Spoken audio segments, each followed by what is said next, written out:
दृढ़ी बनाना है, और जब उसका दृढ़ी होगा तो शिव को मिलने में देरी नहीं। अभी चल रहा है श्राद्ध पक्ष।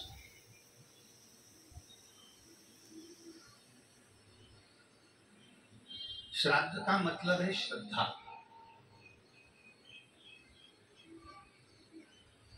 अपने गुरु, अपने माता पिता, अपने पूर्वजों के प्रति, अपने गुरु के प्रति, अपने घर के बड़ों के प्रति, अपने बड़े आदरणीयों के प्रति आपकी कितनी श्रद्धा।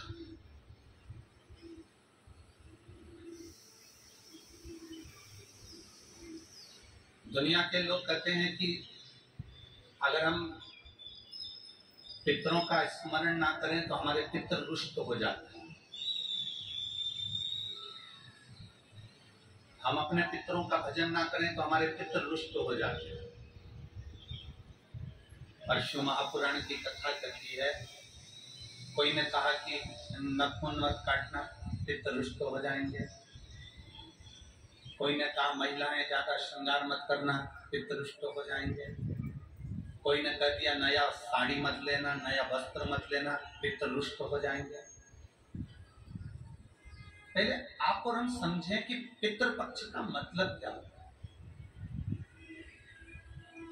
आस्था चैनल के माध्यम से जितने मेरे श्रोता भाई बहन इस वनवासी क्षेत्र से, छत्तीसगढ़ की परम भूमि से, धमतरी जिले से, राम पथवन गमन की इस भूमि से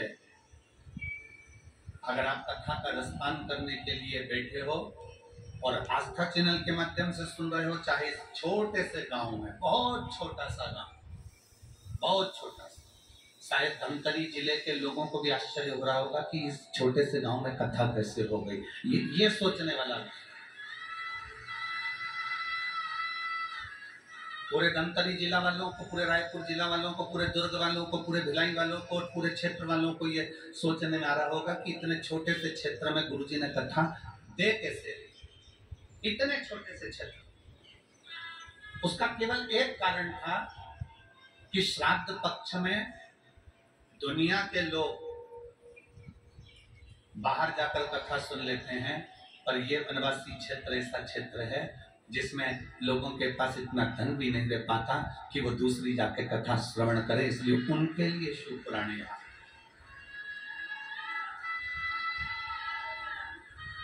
ये कथा उनके लिए आई है जो अपने गांव से बाहर निकलना, जिन्होंने कभी ट्रेन का साधन नहीं देखा, जिन्होंने कभी कोई बड़े शहर में जाने से भी भय लगता है, ये कथा उनके लिए आई है। और जितने टीवी चैनल के माध्यम से कथा सुन रहे हैं, जितने आस्था चैनल के माध्यम से कथा सुन रहे हैं, आप ये मानकर चलो इस कथा के यजमान आप सब हैं और पूरा ये धमतरी क्षेत्र है। केवल एक यजमान नहीं, इसके आप सब यजमान। इसलिए भाव से, दिल से कथा का तत्व ग्रहण करें। पितृपक्ष को हम समझे। किसी ने कहा नाखून मत काटना, किसी ने कहा नया कपड़ा मत लेना, पितृपक्ष में 16 दिन नए कपड़े नहीं लेना चाहिए। कोई कहे ये नहीं करना चाहिए, कोई कहे मकान का मुहूर्त, कोई कहे ये मुहूर्त, कोई कहे वो मुहूर्त, कोई कहे अच्छा काम करने के लिए मत जाओ, अच्छा मंगल कार्य के लिए आगे मत बढ़ो। शिव महापुराण की कथा कहती है कि पितृ बुरे नहीं होते,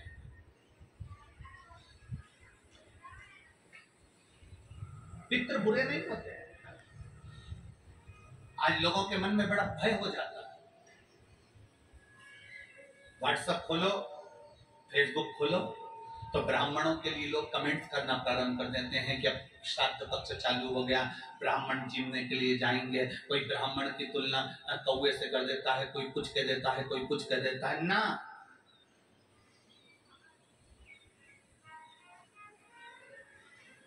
गायत्री करने वाला ब्राह्मण, वेद पाठ करने वाला ब्राह्मण, संध्या करने वाला ब्राह्मण की तुलना किसी साधारण से नहीं होती, उसकी तुलना तो स्वयं नारायण और ब्रह्मा से होती है, स्वयं नारायण और ब्रह्मा से होती है। किसी ने कहा कि तुम अभी नया वस्त्र मत लो, पितृपक्ष चल रहा है,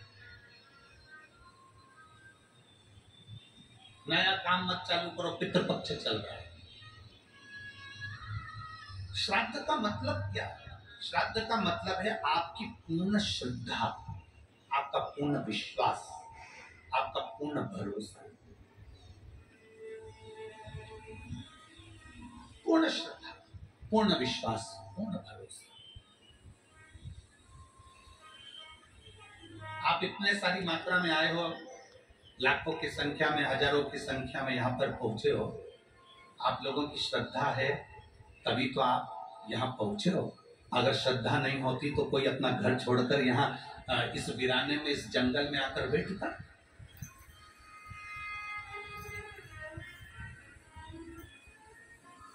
इस वीराने में, इस जंगल में कौन रहता?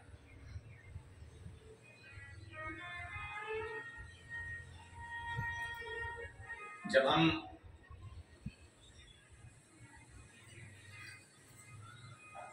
कल इस पवित्र भूमि पर आए छत्तीसगढ़ की, और इस कांटाकुणी गांव में के अंतर्गत हम यहाँ पहुंचे, जब हम आ रहे थे तो जंगल का रास्ता था, ना इधर मकान दिख रहे थे ना उधर मकान दिख रहे थे, और हमें जो लेकर गाड़ी चला कर आ रहे थे कृष्ण कन्हैया सारथी, हम उनसे पूछ रहे थे कि गांव है कि नहीं है। हम उनसे बात करते करते आ रहे थे, तो हमारे कृष्ण से रथ चलाने वाले से हमने पूछा, हमारे सारथी से हमने पूछा कि गांव है कि नहीं है।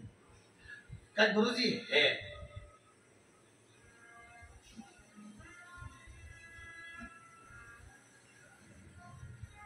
हमने पूछा कितना बड़ा है, तो वो बोला जहां से चालू होगा वहीं विराम हो जाएगा।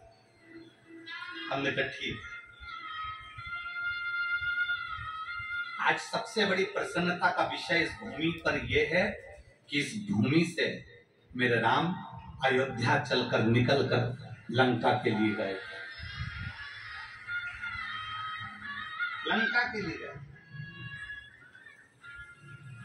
हमसे कई लोगों ने कहा कि आप धमतरी की कहीं हम व्यवस्था कर देते हैं, धमतरी रुक जाओ, पास में ही है, 15 किलोमीटर 16 किलोमीटर दूरी पर है। फिर कोई कांकेर वहां रुक जाओ, वहां पर व्यवस्था हो जाएगी, वहां रुक जाओ, वहां व्यवस्था हो जाएगी। हमने कहा नहीं, हमको तो इसी गांव में रुकना है जिस गांव में मेरे राम जी रुक कर गए थे, जिस गांव से मेरे राम जी निकल कर गए थे, हमें तो वही रुकना, हमें वही रुकना। आप तो बस भगवत भजन का आनंद है, सुख है। हमें इस मार्ग से जो भक्ति है वो जनमानस तक भेजना है। और ये कथा जो वनवासियों के बीच में आई है, ये कथा जो जनमानस के बीच में आई है, उसका एक आनंद हो।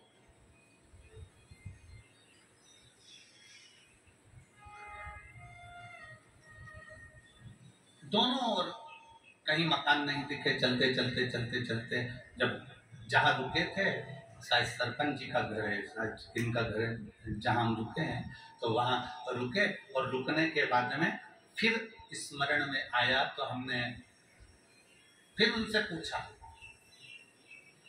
सारथी से, कृष्ण कन्हैया से, क्यों पूरा क्षेत्र जंगल का है,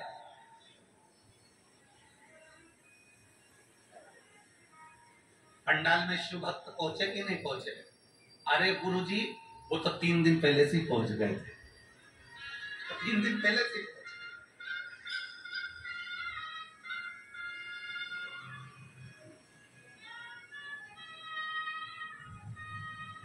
हमने कहा इतना जंगल क्षेत्र है, जीव जानवर। कहने गुरुजी 50-50 हिरण दौड़ते हुए आते हैं और पानी पीकर इसी क्षेत्र में वापस चले जाते हैं।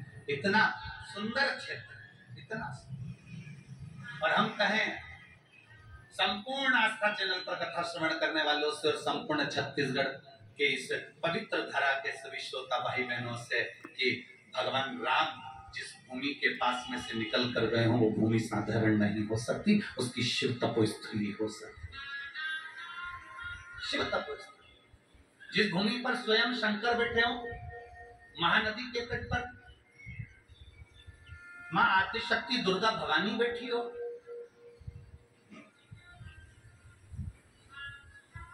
भूमि साधारण है। एक विश्वास के साथ कथा सुनो।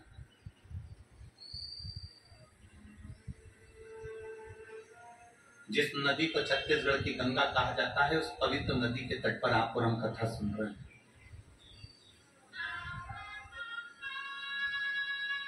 एक मन में विश्वास रखकर श्रद्धा। श्राद्ध का मतलब पितर आपका बुरा करेंगे, ये श्राद्ध का मतलब नहीं है। पितर आपका बुरा करेंगे, ये श्राद्ध का मतलब नहीं है। पितर आपको श्राप देंगे, ये श्राद्ध का मतलब नहीं है। ये पितृपक्ष का मतलब नहीं है।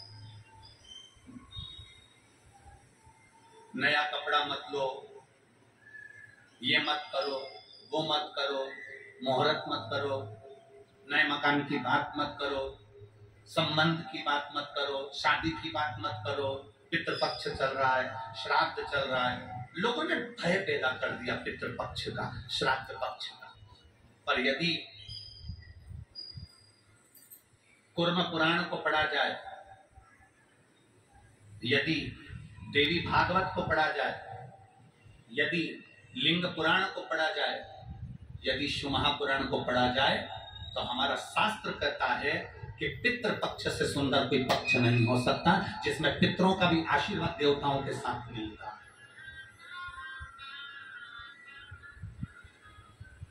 जिसमें देवता का तो आशीर्वाद मिलता ही है, और देवताओं के साथ में पितरों का भी आशीर्वाद हमको प्राप्त होता है। पितरों का भी आशीर्वाद,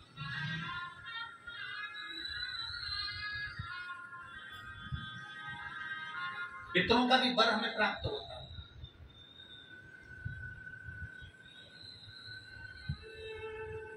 पितरों का भी आशीर्वाद हमें प्राप्त होता है। तो कौन कह दे कि ये पितृपक्ष बेकार होता है, ये श्राद्ध पक्ष बेकार होता है?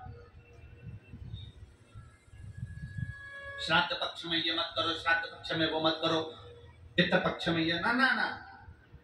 शिव महापुराण की कथा कहती है पितृपक्ष वो पक्ष है कि बाकी के समय में, बाकी के पक्षों में तो केवल देवता का आशीर्वाद मिलता है, और श्राद्ध पक्ष में देवताओं के साथ में पितरों का भी आशीर्वाद प्राप्त होता है, हमारे पूर्वजों का आशीर्वाद प्राप्त।